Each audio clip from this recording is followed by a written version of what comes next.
Although the Navy has made great efforts to retain the USS Nimitz, the 51-year-old carrier is ultimately set to retire. According to a report by the U.S. Naval Institute on March 4th, the USS Nimitz, the lead ship of the Nimitz-class aircraft carriers, which entered service in 1975, will be transferred from Naval Base Bremerton on the west coast to Naval Station Norfolk on the east coast on April 12, 2026. It is scheduled to be decommissioned in May 2026, after which it will undergo nuclear fuel removal and deactivation processes at Newport News Shipbuilding. Since its launch in 1972, the USS Nimitz has served under 10 U.S. presidents, from Nixon to Trump, symbolizing U.S. naval supremacy. Now reaching the end of its service life, the carrier has encountered multiple issues, such as fuel contamination in the water supply system and propulsion system material defects. Extended service beyond its intended lifespan has made it increasingly difficult to maintain combat readiness. On the ship's 50th anniversary, the U.S. military had considered extending its service until 2028.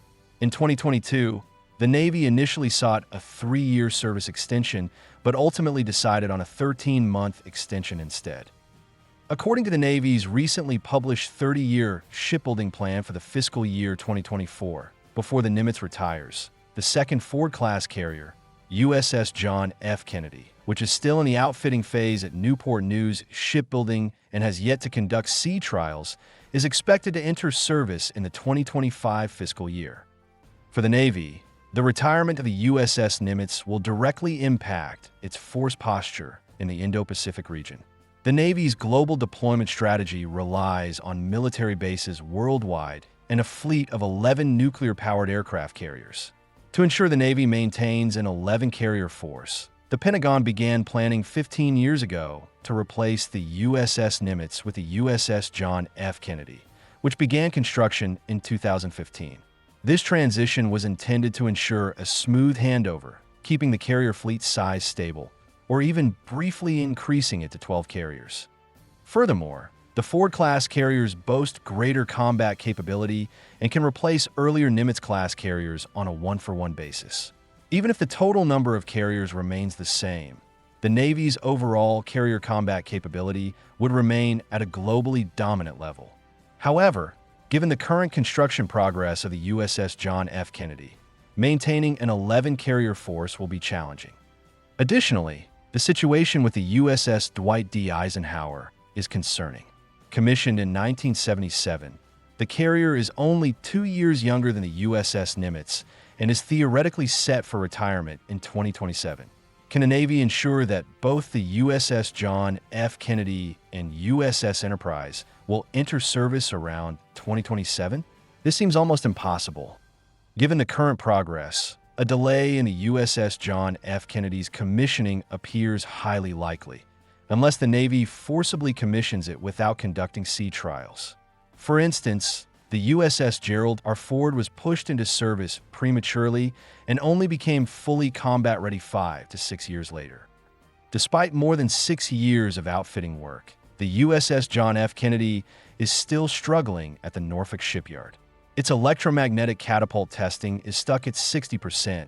Its nuclear reactor installation has been delayed by 18 months, and even completing outfitting by 2025 remains uncertain. Faced with these challenges, the Navy has been forced to count the not-yet-combat-ready USS John F. Kennedy as part of the active fleet to maintain official fleet numbers and satisfy congressional scrutiny. By 2027, the Navy is more likely to have only 8 Nimitz-class aircraft carriers and 2 Ford-class carriers, with the status of the USS John F. Kennedy still uncertain, making it even more difficult to achieve combat readiness. As for the USS Enterprise, the ship only completed mid-hull construction in November last year and is still in dry dock undergoing equipment installation. According to the Navy's fiscal year 2025 budget documents, the Enterprise is now expected to be delivered in September 2029, a delay of 18 months from the original plan. The deindustrialization policies implemented during the Obama administration had a severe impact on the U.S. domestic shipbuilding industry and its supply chain. The number of skilled shipbuilders has drastically decreased, leading to a loss of technical expertise and experience. Now, not only is the Navy struggling to build aircraft carriers efficiently, but maintenance has also become a mess, extending repair periods significantly. As a result, operational carriers are frequently forced into extended service, leading to greater maintenance needs when they return, creating a vicious cycle. For example, at Newport News Shipbuilding, the number of skilled welders has dropped by 47% compared to the Cold War era. The construction time for a Ford-class carrier now takes up to 9 years, twice as long as a Nimitz-class carrier. Meanwhile, 34% of the Navy's annual budget is allocated to aircraft carrier maintenance, meaning each Nimitz-class carrier requires $1.2 billion in annual maintenance costs, but can only sustain about 200 days of actual deployment. This contributed to a 47-day carrier gap in the Western Pacific in 2024. This issue extends beyond aircraft carriers. The U.S. Navy is also struggling with the replacement of its aging surface fleet. Over the past few years, many early-built Ticonderoga-class cruisers and Arleigh Burke-class destroyers have been retired in batches. Since September 2022, the Navy has decommissioned 13 Ticonderoga-class cruisers, with 4 more set to retire this year. Meanwhile, the Flight 3 Arleigh Burke destroyers, meant to replace these major surface combatants, have seen only 1 vessel commissioned in the past 2.5 years. Even including Flight 2A, only 4 have entered service in the same period, reducing the overall fleet by 10 ships. Additionally, over 20 active-duty ships that have been in service for 30 years are also due for replacement. As a result, the Navy's surface combatant fleet is shrinking significantly. Unlike the mass retirement of cruisers and destroyers, the rate of new ship construction is nowhere near sufficient to replace them. Currently, the Navy needs to build more Flight 3 Arleigh Burke destroyers while also accelerating the development of the Constellation-class frigates. However, the limited capacity of U.S. shipyards makes it impossible to construct the required number of ships in a short period.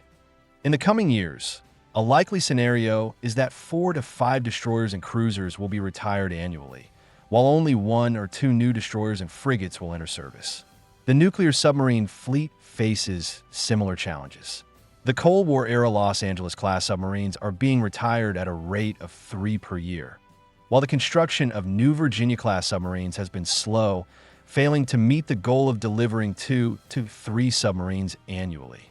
Unlike surface ships, submarines cannot be used beyond their operational lifespan, as their pressure hulls and nuclear reactors require strict maintenance and safety standards. The inability to replace aging vessels with new ones will lead to a significant reduction in the Navy's core fleet. By the 2030s, the total number of major U.S. naval combatants could shrink by 20 to 25%. Given the current progress and construction speed of Flight 3 Arleigh Burke destroyers and Constellation-class frigates, the Navy will struggle to maintain the force levels it requires.